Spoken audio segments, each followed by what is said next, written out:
বাংলাদেশের রাজনৈতিক অঙ্গনে এখন এমন একটি পরিস্থিতি তৈরি হয়েছে যা দেশের ভবিষ্যৎ নির্ধারণ করে দিতে পারে। আগামী জাতীয় নির্বাচনকে কেন্দ্র করে যে উত্তেজনা ছড়িয়ে পড়েছে তা শুধু রাজনৈতিক দলগুলোর মধ্যেই সীমাবদ্ধ নেই, বরং এটি এখন সাধারণ মানুষের মনেও গভীর প্রশ্ন তৈরি করেছে।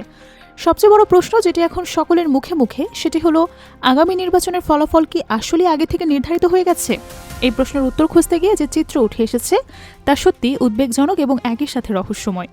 রাজনৈতিক বিশ্লেষকরা বলছেন, বাংলাদেশের রাজনীতি এখন এমন একটি মোড়ে এসে দাঁড়িয়েছে যেখানে সকল হিসাব নিকাশ নতুন করে করতে হচ্ছে। একদিকে বিএনপি এবং তাদের মিত্ররা ক্ষমতায় ফেরার স্বপ্ন দেখছে, অন্যদিকে জামায়াত এবং এনসিপি স্পষ্ট ভাষায় ঘোষণা দিয়েছে যে তারা কোনো ষড়যন্ত্র বাস্তবায়ন হতে দেবে না।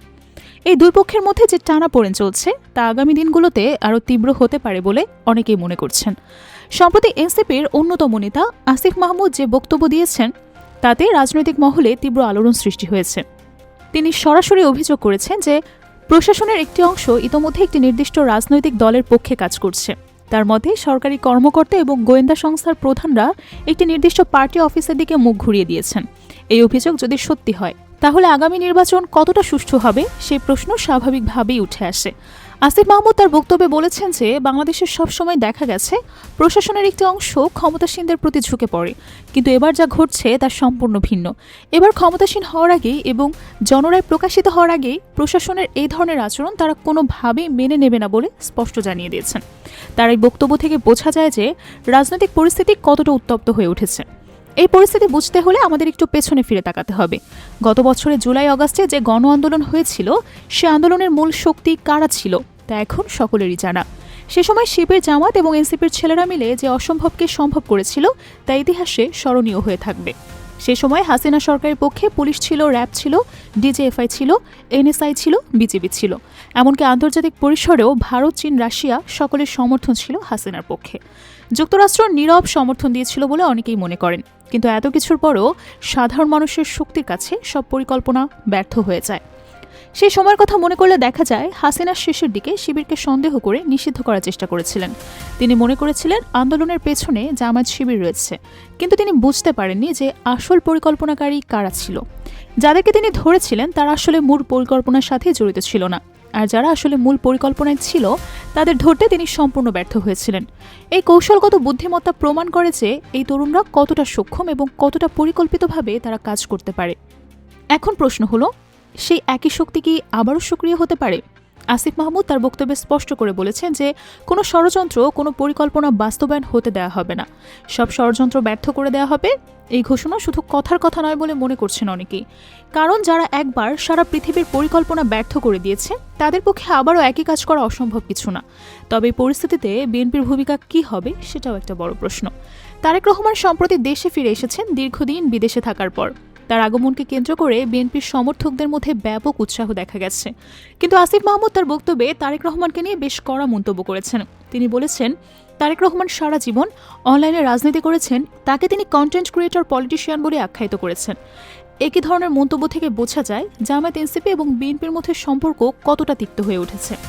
আসিফ মাহমুদ আরও বলেছেন যে তরুণ প্রজন্ম তারেক রহমানকে গ্রহণ করে না, অতএব তারেক রহমান নির্বাচিত হবেন এটা হতেই পারে না।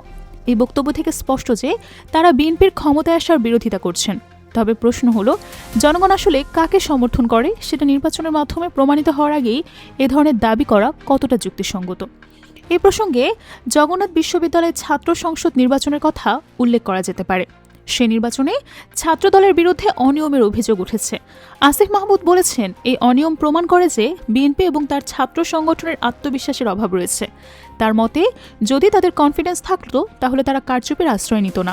তবে জনগণ এই অনিয়ম মেনে নেয়নি বলে তিনি দাবি করেছেন। তার মতে ছাত্রদল এবং বিএনপি এই কারণে চুবানি খেয়েছে। এই পরিস্থিতিতে নির্বাচন কমিশনের ভূমিকা নিয়েও প্রশ্ন উঠেছে। আসিফ মাহমুদ নির্বাচন কমিশনের সাথে সাক্ষাৎ করে এসেছেন। সেই সাক্ষাৎকারের পর তিনি সংবাদ সম্মেলন করে বলেছেন যে সুষ্ঠু নির্বাচন না করতে পারলে সাবেক নির্বাচন কমিশনার রাকিবের মতো সবাইকে জুতার মালা পরানো হবে। এই হুমকি নির্বাচন কমিশনের জন্য একটি সতর্ক বার্তা হিসেবে দেখা যেতে পারে। তিনি আরও বলেছেন যে কেউ পালাতে পারবে না এবং প্রত্যেককেই আইনের আওতায় নিয়ে আসা হবে। এই বক্তব্য থেকে স্পষ্ট যে জামাত, এনসিপি নির্বাচনের সুষ্ঠুতা নিয়ে গভীরভাবে উদ্বিগ্ন। তারা মনে করছে প্রশাসন এবং নির্বাচন কমিশন একত্রে কাজ করে নির্বাচনের ফলাফল আগে থেকে নির্ধারণ করে ফেলেছে। এই অভিযোগ যদি সত্যি হয় তাহলে বাংলাদেশের গণতন্ত্রের জন্য এটি অত্যন্ত উদ্বেগজনক। তবে এই পরিস্থিতিতে সবচেয়ে বড় প্রশ্ন হলো আগামী দিনগুলোতে কি ঘটবে। আসিফ মাহমুদ তার বক্তব্যে একটি ইঙ্গিত দিয়েছেন। তিনি বলেছেন যে কোনো অনিয়ম বা কারচুপির বিরুদ্ধে হাসনাত আবদুল্লাহ একটা ডাক দেবেন শাহবাগে দাঁড়িয়ে। তার মতে সেই ডাকে সাড়া দিয়ে পুরো বাংলাদেশ হাসনাত আবদুল্লাহর পেছনে দাঁড়িয়ে যাবে।